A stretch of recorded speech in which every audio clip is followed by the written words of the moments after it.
We welcome you all today to worship. We light this chalice for all those who are with us today in hope and spirit. It is good to be together this morning.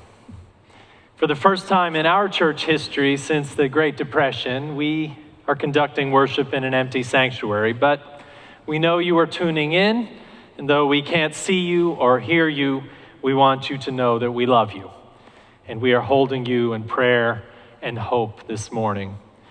Our nation is wrestling with an unseen enemy of a virus. We are in this situation because of molecular biology, the mismanagement of animals and markets in far-off lands, a lack of decisive leadership closer to home, human mistakes and ignorance, and because nature itself is strong and powerful. But we are also ready to move against this unwanted visitor and unify our efforts to return to normalcy. On Sunday, October 22nd, 1939, at St. Mary the Virgin Church in Oxford, England, C.S. Lewis preached a sermon called Learning in Wartime, in which he said, "I think it important to try to see the present calamity in a true perspective.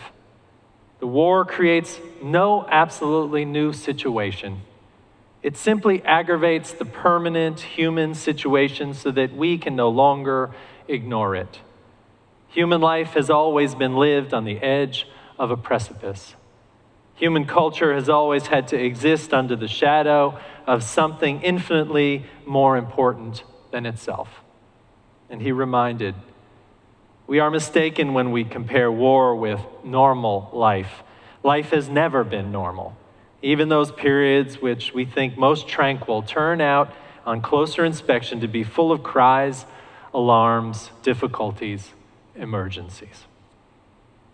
His point was that normal everyday activities would proceed through calamity, and in some ways, though we are not at war except with a pandemic, and through the distance of our bodies one to another, we are calling ourselves to worship, to continue the normal activity of considering our lives in the context of our time, and to ask what larger thing holds us. The coronavirus is named for the crown, its evil molecular receptor that resembles a crown, corona being crown in Latin. But people of faith will not bow to its majesty. We will lift our heads and know something grander holds us. Some will call that God, others no thing at all, but the same response remains. We are not hopeless in the face of challenge. We are held in love. We are that love, and nothing can defeat our spirits or keep us apart for long.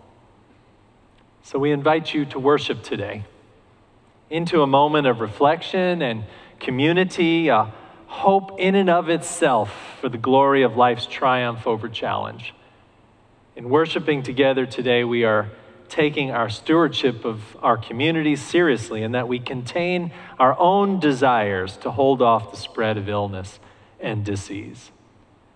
Let us be at ease together. Let us join in reflection, in prayer, in thought, and in singing.